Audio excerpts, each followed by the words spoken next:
Greetings, Keishlings. Keish Prime here with a kingdom theory today. Um, I'm calling it Riboku The Traitorous Savior of Zhao theory. And it's based around the events that transpired during 637.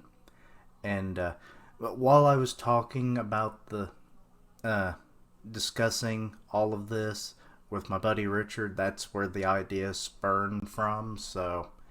And he thought it sounded like a decent idea, so here's the video.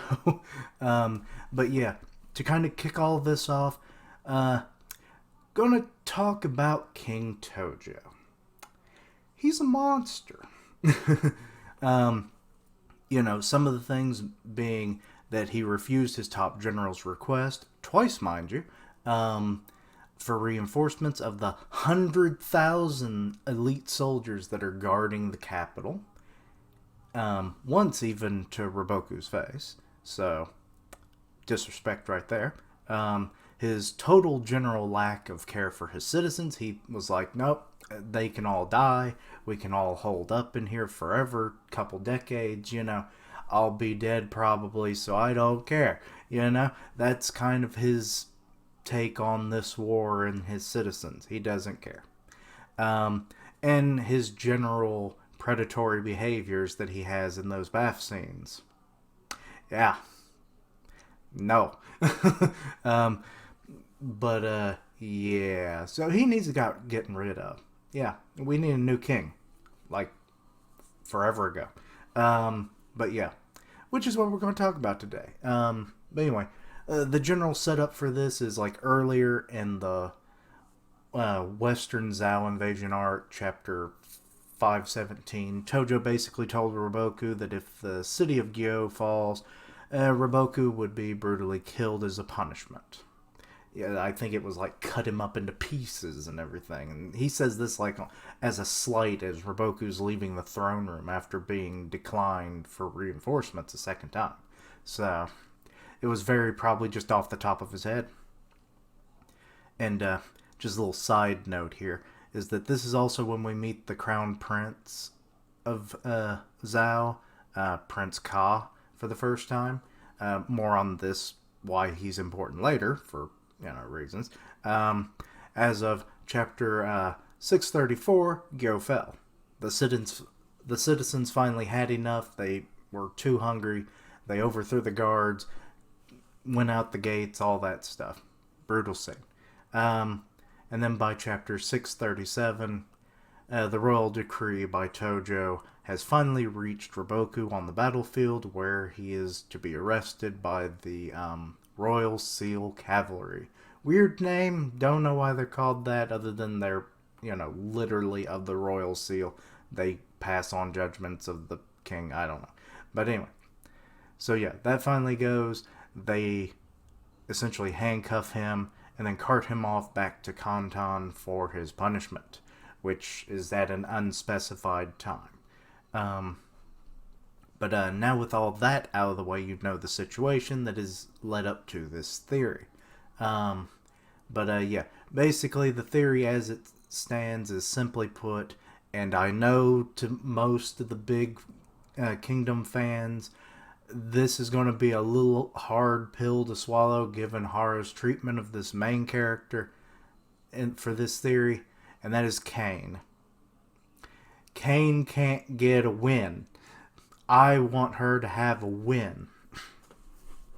And so basically, Kane covertly breaks into prison and breaks Riboku out.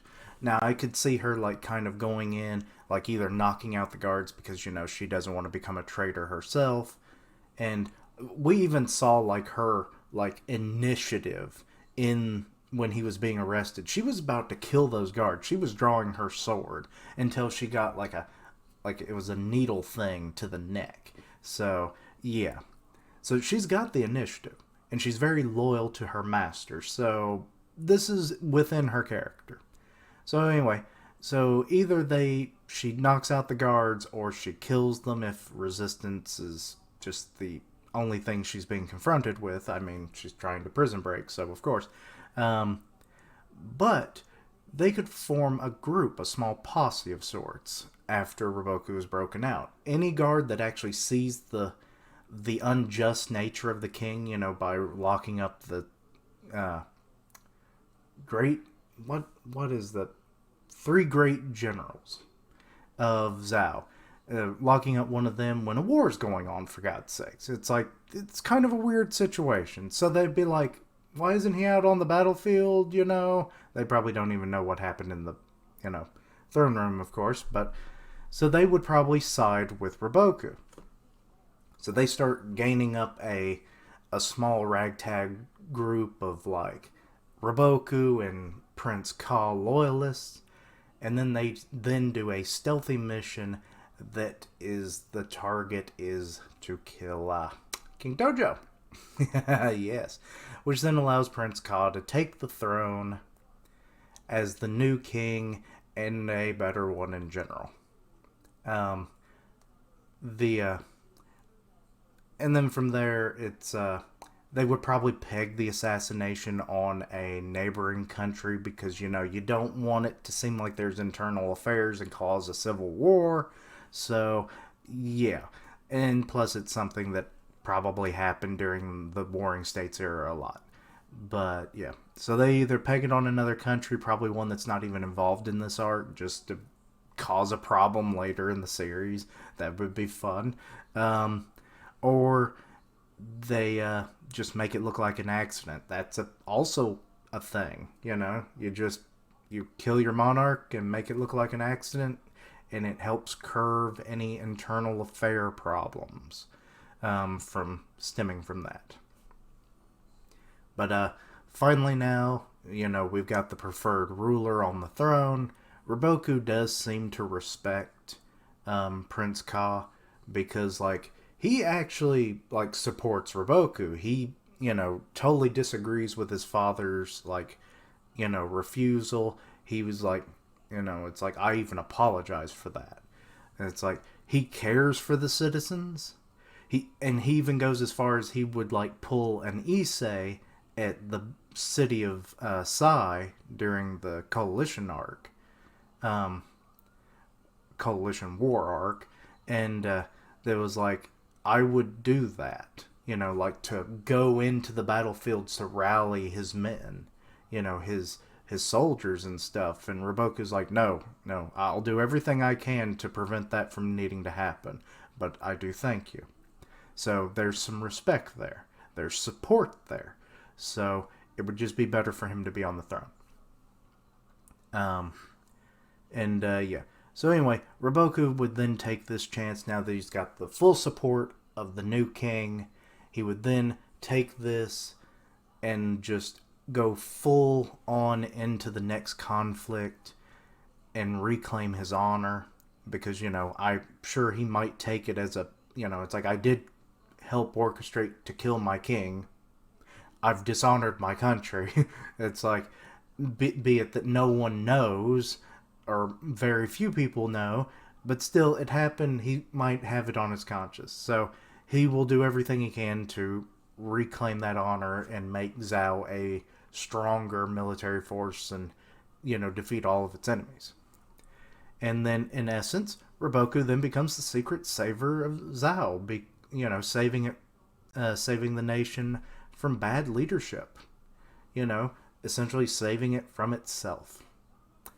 And yeah, that's the theory. Let me know what you think. Can you poke holes in it? Can you add to it? Was it a good theory? Is it plausible? I don't know. But yeah. Anyway, check out all my other content. See what you like. Suggest things for the future. Follow my social medias. Links down below to keep in pace with all of my content. I stream on Twitch playing Final Fantasy VII right now, and I'll tweet it out when I go live. Part of the One Punch Man podcast on Grim Reaper's channel. And as always, thank you for watching. Like, comment, and subscribe. And until next time, Keishlings, you think this can happen?